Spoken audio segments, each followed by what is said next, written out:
In fact, we should also have a question like Vedavyasa. Vedavyasa says, see, I did something. I sat down and imagine he's sitting alone in Badrikashram. I was just meditating on Vedavyasa's condition. Any of us, if we are alone, we can't do anything purposeful. We alone, we don't have no capacity to do anything. We feel some company is there, I can do something. True? Prabhupada was sitting alone in Vrindavan. How many books he wrote? This Bhagavatam first canto he wrote. You know, this is very difficult to, alone if somebody is doing something, that one is really special.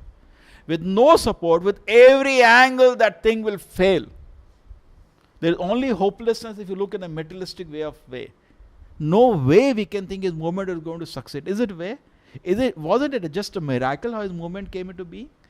If you look externally. Spiritually, that's true. Prabhupada knew this movement is already a success. My success is already there. Prabhupada knew that. His movement is already successful.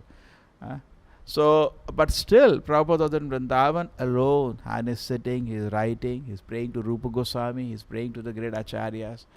My Guru has given me a very difficult mission. You know, he's very much aware. My Guru has given me a very, very difficult mission. Please empower me to do it. He's alone. And this shows a mark of a great man. Don't you feel so? It is. Let us be practical. Alone to maintain meditation on a Guru's order, with only you have seen a failure for 30 years. 1936, his Guru left the world with a letter for Srila Prabhupada. And 1966, his movement has come into being. For 30 years, he's only seen a failure. Nothing has happened.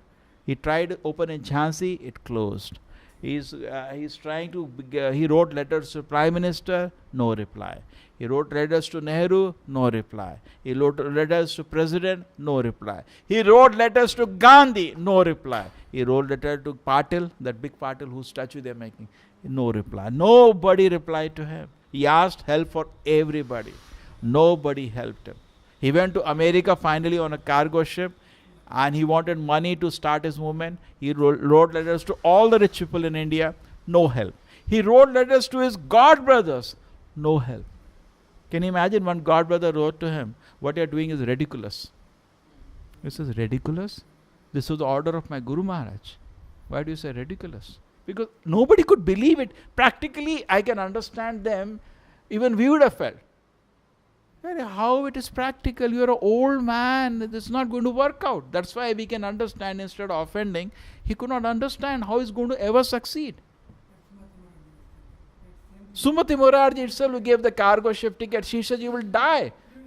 Old man in the cold, and he landed in America. He was in Janmashtami happened on the cargo ship. So he landed in Vrindavan after the September, something like that. You can imagine, because 1.5 months journey. That was winter of America. And Prabhupada says, I was not used to this kind of a cold. And you know, I meet an old man. They cannot bear extreme weathers. Particularly cold is very difficult. Heat you can sometimes bear. Cold, what do you do? And he had no proper clothes. He had no proper house. He was walking on the road. There is the photograph you have seen.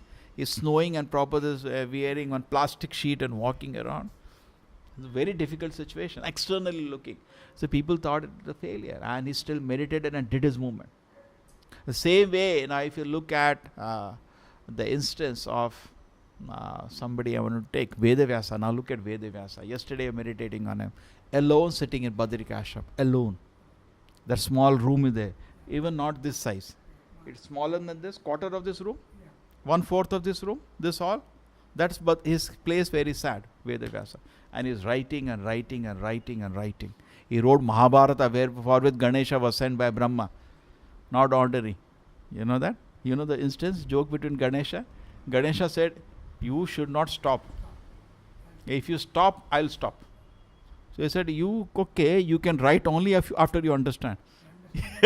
So if he had something, he'll put some complex thing. So now Ganesha is figuring it out by the time. But it was an extempore. But it is unimaginable, no? Only Vishnu can do this. Extempore speaking. The Leela of the Lord and in great poetry in the toughest language of the earth, Sanskrit. Extempore poetry. How can you say these people are uncivilized? Prabhupada said we just can't make this kind of statement. There's a 5,000 years ago people in India were uncivilized. Extempore Vedavyasa is narrating whole Mahabharata. Cannot imagine. And then he wrote the 4 Vedas, which are already there, but he put it down into writing. Divided actually, it was into one. Previously what Veda it was?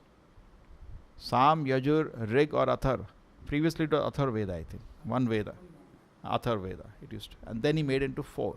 Divided for systematic understanding. And he got different disciples whom he taught them different branches. They could not handle one. Okay, Rig Veda, Acharya. Therefore the Dvivedi, Chaturvedi, Trivedi names are there. If somebody knows 4 Veda, it's called Chaturvedi. And people are Chaturvedi who don't know what are the 4 Vedas' name. There was my classmate, his name was Trivedi. He did not know the name of 3 Vedas. I know that. Later he became a nice devotee. Name was Trivedi.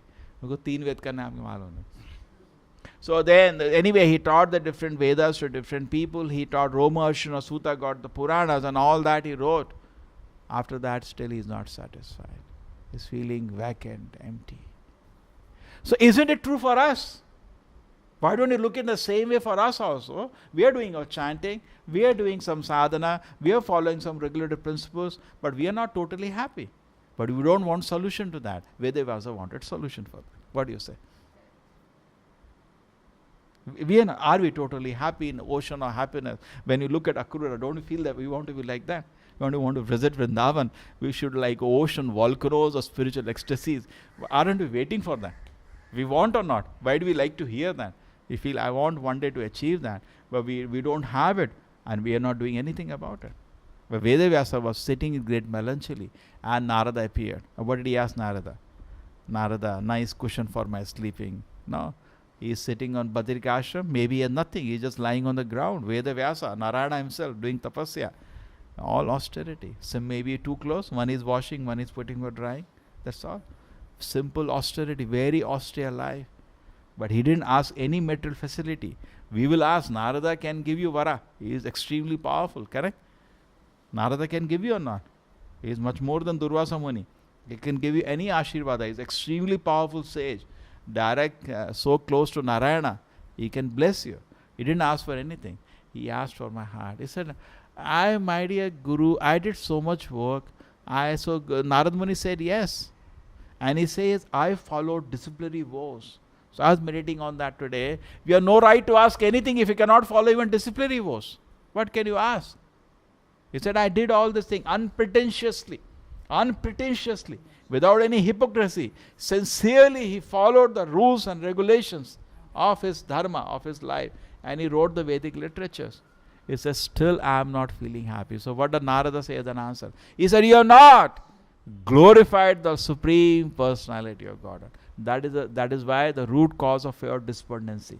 So Prabhupada says that is also the root cause of our despondency. We look for, something else to solve it. But the root cause is actually that we have not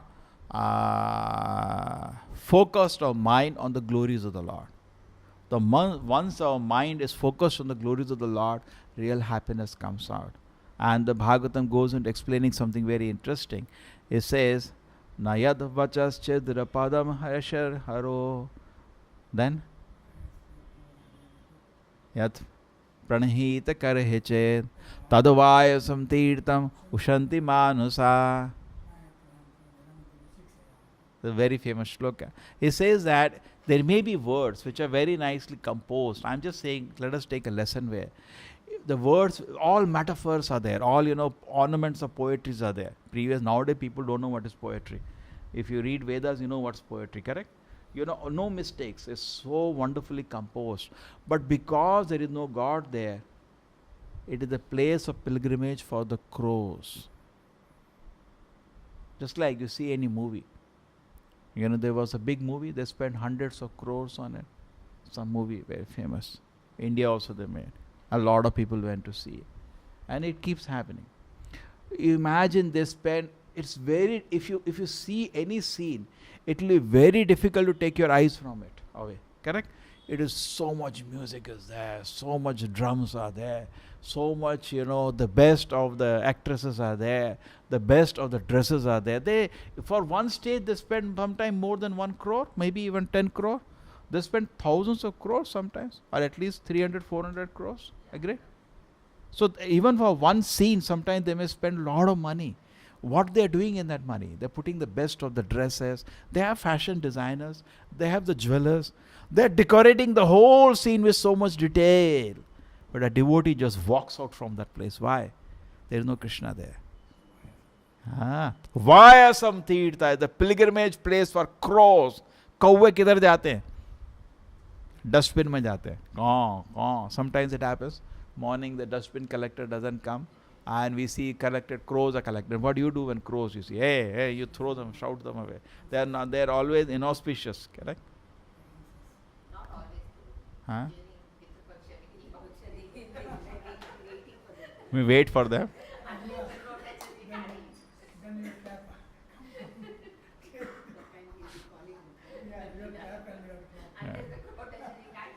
You can't eat. Take it. Crow has to come. Take it. So, okay. But generally, Vayasam Tirtha, the pilgrimage place of crows, mean crows go to a dustbin. I'm just following Bhagavatam. See, I didn't take example of crows. He says, Vayasam Tirtha. True? Now, the next one he says, Tadvag Visargo Janataga Viplavo Yasmin Pratishloka Bhadivati Api Namani Ananta Sayasho Ankitaniya Shanvanti Gayanti Grinanti Sadhavaha. He said, now when we do a festival, say, what do we have? Do we have that crores of rupees of stage setting, so many flowers? Do we bring the best of the actresses? Nothing is there. But then, because there is an attempt to glorify the Lord, it becomes spiritual happiness for us, isn't it? That we reject a cinema hall and we see a program. So therefore, it is very much important that for advancement in spiritual life, we should take care of our Sangha very, very strictly. In fact, presently today, particularly for youth, we older people are not so much used to this media. Youngster people, they are bombarded. They know how to use. So there is a bombardment of dustbins. And we tend to become a crow and jump in the dustbin. So rather we should become an Hamsa. Tadavayasam Tirtha Ushanti Manasaha. Then? So those who are Hamsa, they don't go there. They reject that place. They don't go. Okay? So, but when there is a glorification of the Lord, even though it may not have such kind of expense involved, because there is a sincere attempt to glorify the Lord, it is so sweet. And devotees want to go there. Is it? Devotees have a desire to go to the place where the Lord's pastimes are going on. Correct? Somehow there is a glorification of the Lord. They want to hear that. So, because Prabhupada says the condition is they are honest. If you are honest in advancement of Krishna consciousness, the Yogamaya which is there in glorification of the Lord will touch you. Correct? The Prabhupada writes in the purport, very nice thing.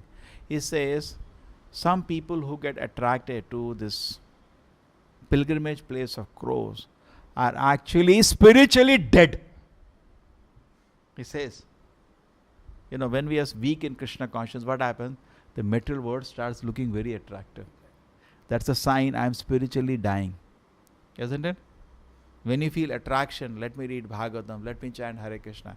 That is I am becoming a Hamsa now. And actually not only that happiness is also more pleasurable.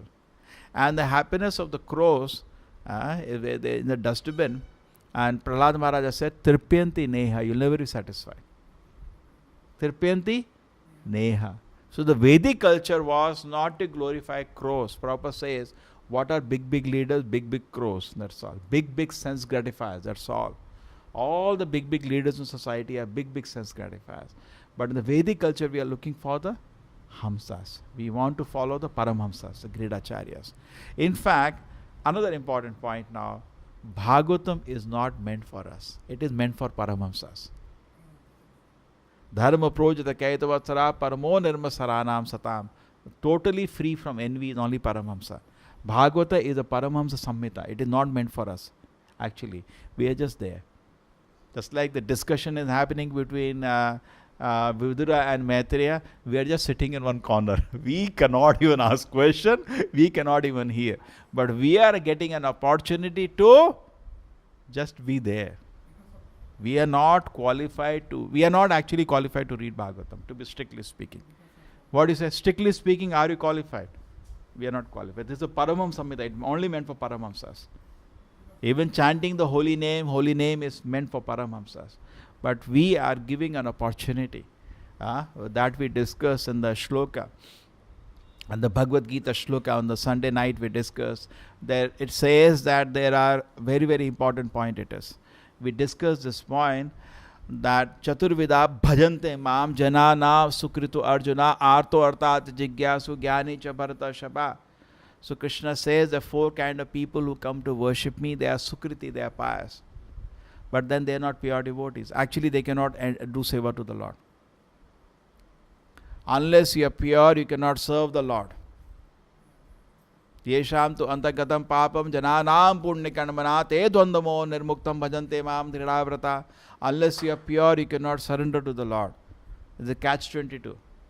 And the last shloka of Gita says, unless you are surrender, you cannot become pure. Okay, I want to surrender to Krishna, I have to become pure. How do I become pure? Surrender. And I cannot surrender because I am not pure. Now I want to become pure. Surrender, no? How can I surrender? I am not pure. It's a cycle. So I was looking for an answer to this, and I figured out, because there in the purport of Sarvadharman Parityaja, Prabhupada said attempt to surrender. But still I was looking for detail. In this shloka, Prabhupada says in the lecture, Chaturvida bhajante mam is the answer for that. Because you take up devotional service, Krishna will accept you. Even though you are coming contaminated. You have a desire for wealth. Chaturvida bhajante. Arto artaju jigyasu jnani cha bharata shaba. Both are wanting something. He wants money. Arto is in problem. Artarti, distress. He is not actually qualified to pray to the Lord. You cannot go to the Lord with material desires. But still Krishna will accept you. So go ahead. Doesn't matter. Your heart is not pure. Go ahead. Krishna will accept you. Arto artarti jigyasu. You may be inquisitive whether God is there, what is God doing, how do you say Krishna is God. Jnani, in knowledge. Both are inquisitive. Jnani and jigyasu. Does not matter. All these four kind of people can go to the Lord and Krishna will accept. Krishna is very merciful. So in that way we have an opportunity to take up devotion service and we proceed. And if we proceed in the devotion service, gradually our heart will become purified. And when heart becomes purified, then in our heart, as slowly the ecstasies of Krishna consciousness will manifest and the life will become successful.